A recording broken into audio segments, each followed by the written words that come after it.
C'est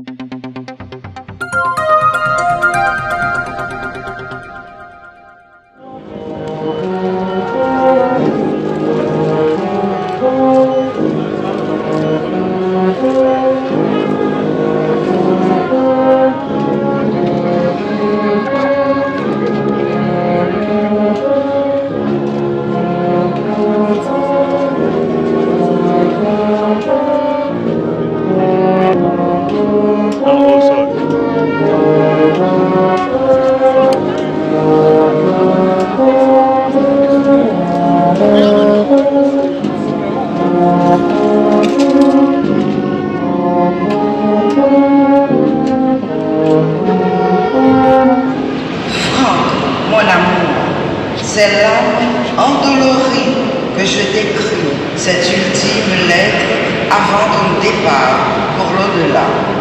Tu n'auras pas à y répondre, je le ferai pour toi dans mon cœur.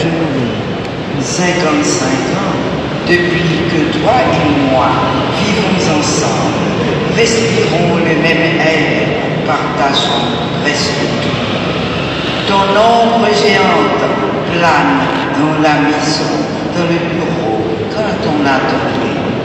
Ton souffle bat encore dans chaque molécule d'air, sur tout ce qui y vit, sur tout ce qui bouge. En tant qu'homme public, tout a déjà été dit sur toi. Ton amour viscéral pour Haïti, ton engagement inconditionnel envers la jeunesse de notre pays, ton attachement à la culture haïtienne, ton amour des hommes et des femmes haïtiennes. Franck, inventeur de mots, inventeur de situations, inventeur de formes et de couleurs. Tu m'as inventé, tu m'as façonné, tu m'as sublimé. Franck, que serait ma vie sans toi? Je n'ose pas l'imaginer. Je n'ai point de mots pour te décrire l'effet de ton départ. C'est un peu le renversement du monde, le renversement de mon monde. Tu as eu des ennuis de santé qui m'ont beaucoup paniqué. AVC, surdité, cancer de la prostate et ce maudit Covid qui venait des Chinois, aimerais-tu répéter? Tu t'es échappé comme à la cloche de bois au moment où on s'y attendait le moins. Tu avais même regagné un peu d'énergie. Tout le monde s'émerveillait de te voir avec tant de fougue défendre tes points de vue à la télévision. Quelle vigueur, disait-on, malgré cette douleur résiduelle que le Covid t'a laissée aux doigts et aux jambes. Franck, ton départ a créé un vacarme à la dimension de l'immense écrivain que tu étais. Partout en cette république qui t'a tatoué au cœur, ton nom revient dans les conversations. On tente de mesurer l'étendue de ton personnage. Tes amis en Europe francophone, au Québec, aux États-Unis, sont fiers des témoignages qui t'encensent, te glorifient comme un créateur hors pair qu'Haïti met au monde une fois par siècle. Comment Stéphane et Rudy, ainsi que tes petits-enfants, vivent-ils cette séparation? Stéphane et Rudy sont nos enfants. Stéphane est une fille. Et moi, dans Marie des îles, je suis dévastée. De quelle couleur sera l'avenir sans toi? Je garderai comme mantra ta phrase. Dieu de vie, Dieu vivant, Dieu d'amour, Dieu de lumière. Que la divine intelligence de l'énergie universelle me guide et me protège. Bien entendu, les choses vont changer. Mais comment déconstruire nos habitudes? Celles précisément qui donnent Comment faire le chapelet des 1000 merci Jésus sans croix? Comment assister seul dorénavant à la messe de Notre-Dame de Lourdes et écouter ton chant favori, le Holy Spirit? Je puiserai, si Dieu le veut, le courage nécessaire à travers les milliers de pages de spirale que tu as laissées dans ta peinture, ta poésie, tes chants, ta foi qui m'a apporté rêves et frissons. Nous avons beaucoup voyagé. Je commençais à écrire mon petit reportage dans l'avion de retour. On s'est construit une maison qui a été très affectée par le séisme de 2010. Tu as eu le courage de la reconstruire malgré les avis contraires.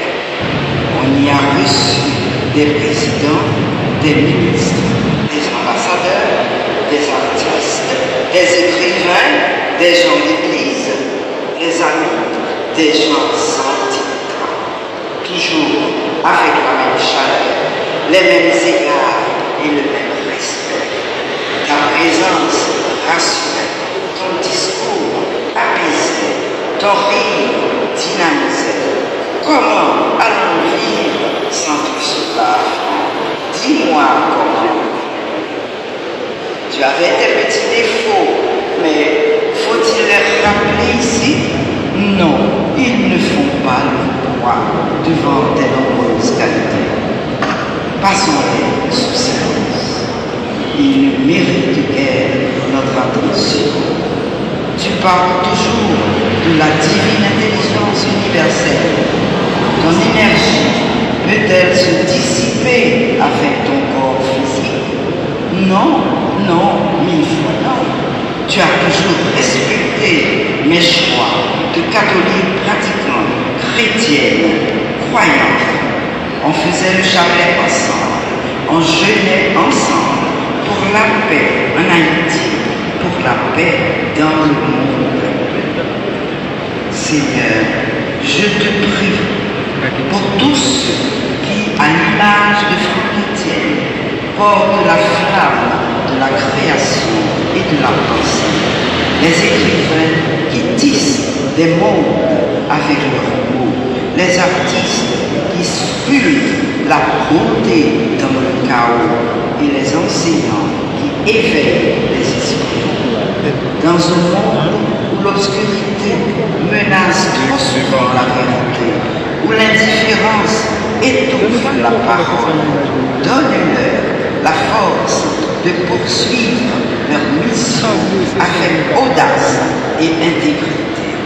Que leur engagement, nourri par l'héritage de ce grand poète, demeure une lumière dans la nuit et une source d'inspiration pour les générations à venir, gardant pour toujours vivant sa soif absolue et sa lutte insatiable et inlassable. Restez en tenue de service et gardez vos lampes allumées. Soyez comme des gens qui attendent leur maître à son retour des noces pour lui ouvrir dès qu'il arrivera et frappera à la porte. Heureux les serviteurs que le maître, à son arrivée, trouvera en train de veiller. Amen, je vous le dis, il prendra la tenue de service, les fera passer à table et les servira chacun à son tour. S'il revient vers minuit ou plus tard encore et qu'il les trouve ainsi, heureux sont-ils. Vous aussi, tenez-vous prêts, c'est à l'heure où vous n'y penserez pas que le Fils de l'homme viendra.